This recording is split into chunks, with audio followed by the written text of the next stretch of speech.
I am Tyler Koepp, and I repair violins for a living.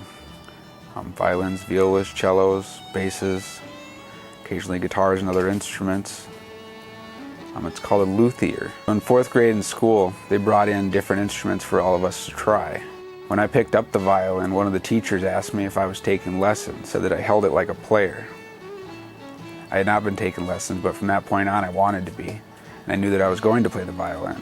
I happened to find out that my grandpa was a great fiddle player, and he lent me my first instrument. Well, after I knew that my grandpa played fiddle music, I, of course, was very interested in it. We went to bluegrass festivals together, so I've always kind of enjoyed that kind of music. And one of the things that I really like about fiddle music is it's not the same as classical, where you play what's written and you play it the way your conductor tells you to. Fiddle music is kind of your own. I mean, there's a basic tune, but most great fiddle players will play it just a little bit different than anybody else. That's what makes it their own. And yeah, I think that's what really drew me to it. I would say one thing that's really difficult about my job is having to talk about when work is not worth doing. All the time people come in with old instruments that are family or parents or whatever it might be, and a lot of times I have to talk about, okay, this violin needs this much work and it's only worth this much. I'm still happy to do the work if you want to go ahead with that. And that's tough that these items that people cherish, they have to kind of think of a dollar amount on it. And I think that's hard. My appreciation for instruments has definitely grown. As a player, you don't look that closely, at least I didn't. I had one of my violins that I started going to school for and happened to look at the side and saw that there's a hole in the rib. Never noticed, didn't affect the way it played.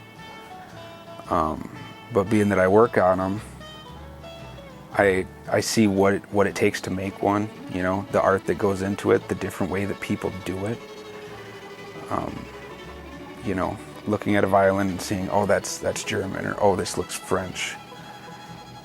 That's when you're getting to the point where you're seeing the art in it, and you're seeing what's different from person to person and what makes it unique.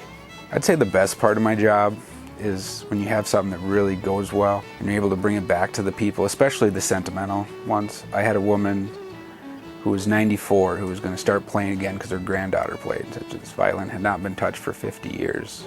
She brought it in, it needed a substantial amount of work, and I was happy to do it. I got the violin, saw that it was somebody from Salt Lake City, Utah, which got me curious because they have a making school. I looked up and learned about the person who made it, put that information in her case for her, fixed it all up. It turned out really good.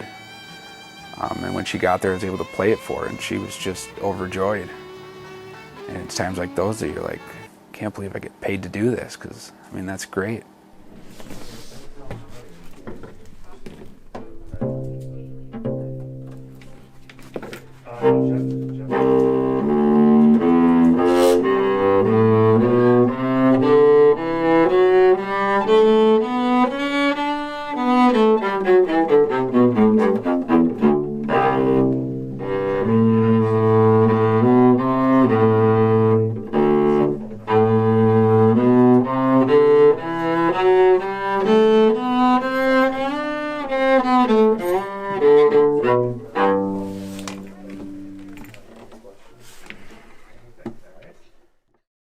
Hi, I'm Katie Koepp, and I am Tyler Koepp's wife.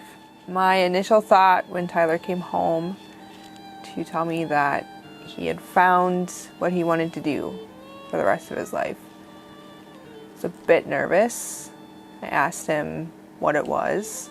He said that he wanted to be a luthier. I didn't know what that was, so he had to explain it to me. And I asked, where do you go to school for something like that? And it was Salt Lake City or Red Wing. And I thought, well, dang. I would for sure want it to be Red Wing over Salt Lake City, but whatever the best school is, I was ready to support him. I knew this was something that he was really passionate about. But my immediate second thought was, he's got to tell his mom.